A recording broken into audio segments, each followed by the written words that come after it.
everybody was all excited because we heard that there was a bill out there. It was the bill's sponsor was calling it the best bill in the country because that's what when he showed it to people outside of the state, it was called the best bill in the country. That was Representative Jaron Crane presenting the bill earlier this year. It at the last second before it was being forwarded to the floor and being put on the reading calendar on the floor, it was pulled back into committee. Because there was a competing bill on the Senate side through Senator Jeff Schroeder, I believe, and he was presenting a bill into committee that sought to do something similar, but had much different processes for parents to go through. It didn't have a penalty penalty attached to it if it was things were violated. So I wanted to kind of just like I said, let the dust settle a little bit and bring in. Blaine Conzatti, the president of the Idaho Family Policy Center, to kind of walk us through a little bit, because I know he's been one of the guys behind the scenes here working on this very important bill, and I know the fight isn't over yet, and I think there is commitment that we want to try and get something through this session. So, Blaine, welcome to the program. I kind of want to take this little piece by piece. Can you kind of just set us up here with what it was that inspired your organization to get involved with this specific issue? Yeah, thanks for having me, Matt. So Idaho Family Policy Center has been involved on the library issue for several years now. We began recognizing that there were issues with our obscenity statutes and our material harmful to minor statutes about 3.5 years ago. And our policy group started doing some really robust legal research into ways to remedy those issues. Essentially, those statutes are full of outdated and unconstitutional provisions, definitions, etc. And they also include large exceptions that allow schools and libraries and museums to distribute pornography to kids. So we've been doing research, trying to find ways to solve this problem. We began introducing legislation a couple years ago called the Children's School and Library Protection Act that would close that loophole and update some of the language to make it constitutionally defensible in court. But this is an issue that our constituents care about, Idahoans care about generally. We've done polling on this issue, Matt, and over 75% of likely Idaho voters want to see the legislature take meaningful action to restrict children's access to pornography in schools and libraries. And so we are working toward that end. Yeah, and just to set the stage here, the pornography that we're talking about here is not what some of old timers might consider the things that we would find on the shelves, like at liquor stores or magazine stall, these dirty magazines, so to speak. This kind of material I was shocked to see. It's like almost sometimes instruction manuals on how to perform sex acts. It's a lot of really things that were even the artwork and the stuff is designed to appeal to children. Can you walk us through where we are right now, where this kind of material, which I don't think existed 10 years ago, 15 years ago, at least to my knowledge, definitely not when I was a kid. What is this material that is being produced right now? Yeah, so the books that we're talking about, the materials that we're talking about are materials that would be obscene for minors under current federal case law. So we're talking about books that appeal to the prurient interests of minors. That means that it has the predominant effect of arousing a minor's sexual desires. We're talking about books that are patently offensive to the community in regards to what's appropriate for minors. And we're talking about books and materials that lack literary, scientific, educational, or political value for minors. So we're talking about, again, pornographic books. The images and the text is incredibly obscene, entirely inappropriate for any person, but especially for children. And the U.S. Supreme Court has long recognized that states can restrict children's access to these types of materials because of the harm that it causes children. Pornography harms developing brains. Pornography contributes to juvenile crime, to poor family formation, and other relational problems. All these things are well documented in the academic and legal literature. And so the U.S. Supreme Court has recognized that states have a compelling interest to restrict children's access to these materials. Yeah, and that's an important point that the state has a compelling interest in order to protect children. Okay, so all right, so then let's jump to, I think it was 2022 when there was a bill it was a very simple bill, and all it did was remove the exemption for librarians from being not being held responsible for pornography, falling into the hands of children.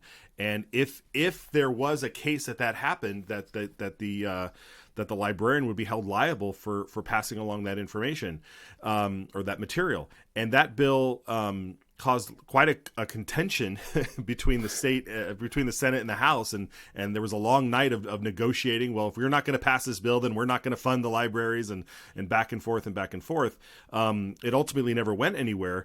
But when you look at where we are now, do you think that still is like the ultimate solution? Just remove the exemption from librarians for delivering this material? So removing the exemption for libraries and schools and museums is it's a good thing to do. It's not the most effective solution to address the problem, and here is why. While it might appear simple on its face, prosecutors are really reluctant to bring criminal charges against a teacher or a librarian when material is made available to kids. And the reason why is because the burden of proof in criminal court is so high, and the prosecutor has to be able to demonstrate that the person being charged possessed criminal mens rea, so criminal state of mind. And when we're talking about schools and libraries where no one person really has control over what's made available to kids, right? The board may approve curriculum, or the board may approve purchasing a bundle of books, and the library director, the library supervisor may approve that purchase but not know what's in each book. And then the junior librarian or the intern might put the books on the shelf without knowing what's in the book, and then the librarian behind the desk might check out the book to a kid but not know what's in it. And it's really hard in criminal court to establish that any one of those actors had criminal mens rea and thus can be convicted and held criminally liable for their actions. And so what we did in the following year, 2023, is introduce the Children's School and Library Protection Act. This legislation creates civil liability for the school or library if it fails to take reasonable steps to restrict children's access to minors. So it doesn't matter whether they know what's in those books. If they fail to do their due diligence, if they were negligent under law, then they could be held civilly liable for the books that they make available to kids. We believe that this is the best option and the best pathway forward. It gives parents legal recourse if a school or library makes porn available to their children. If you take the approach of just removing the exemption for schools and libraries and require prosecutors to bring criminal charges in criminal court, parents have no legal recourse if their prosecutor doesn't want to bring those charges. But if you create a civil cause of action that allows parents to take legal recourse, it gives them the legal tools to hold those schools and libraries accountable. We think that's the best solution for everyone. Yeah, so then let's jump ahead here, because I think what happened was that was this process for parents to go through was seemed to be the biggest focus of the bill that just failed in the Senate. And Senator Scott Herndon, gave a very fascinating debate on why he was voting against that latest version of the bill, which isn't the one that you were giving last year. It was different.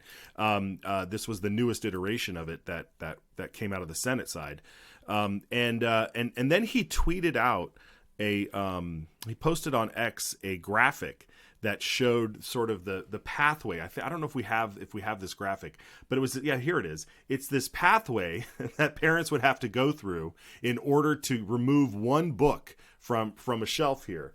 And all along here, there's points in here where there's no time limit for the government to respond to this. It'll come up when it comes up.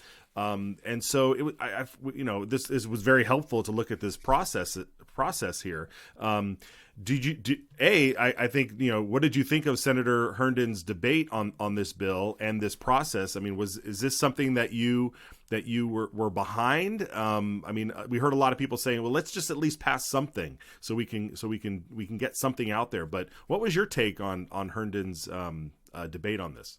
Yeah, we certainly appreciated Senator Herndon's debate. Um, I think all conservatives, all real conservatives, want to see the problem solved. It has to be solved the right way. It has to be solved with policy that's workable and policy that's defensible in the courts when that legislation is challenged, as it inevitably will be. And unfortunately, Senate Bill 1289, as it was introduced, was not workable. As you pointed out with that graph, it made it impossible for parents to actually get the legal remedies that they need to protect their kids. But it was also not constitutionally defensible.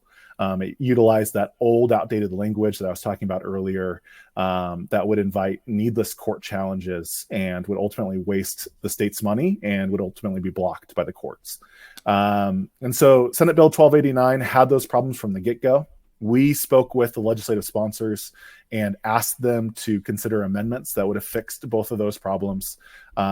We did a grassroots mobilization campaign in which 7,000 Idahoans sent emails to senators asking them to make these amendments. Unfortunately, the sponsors refused to make those amendments. And the bill was fatally flawed. And the conservatives said, we're not going to, sometimes no solution is better than a real bad solution. And I think that's what took place last week. It was a pretty stunning defeat on the floor, 17-18 vote that ended up killing Senate Bill 1289. But hopefully this provides an opportunity for the state legislature to take this as a learning experience and to pursue real policy that gives parents real legal recourse and the tools that they need to hold schools and libraries accountable if they make pornography available to kids. Yeah. Okay. So then what's your prediction? What's coming back? Anything? So Representative Jaron Crane has a bill that has been held in committee. It's House Bill 384. Right. The best bill in the country, we heard. Yeah. And that's based on our Children's School and Library Protection Act with a few changes. So, maybe that bill will come back. We're certainly advocating for some version of that legislation. But the legislature needs to deal with this issue once and for all. Parents are outraged. Over 50 schools and libraries across the state are currently distributing pornography to kids, according to a report that Idaho Family Policy Center released last year. Again, 75% of parents want to see legislative action. And so, radio silence or shirking back from this issue, not holding schools and libraries accountable, that's not an option for the legislature. They cannot do that. They need to act and fix this problem well. Yeah. All right. Well, good. Well, we know you know how to mobilize people, so everybody should hopefully pay attention to your communications and get behind this.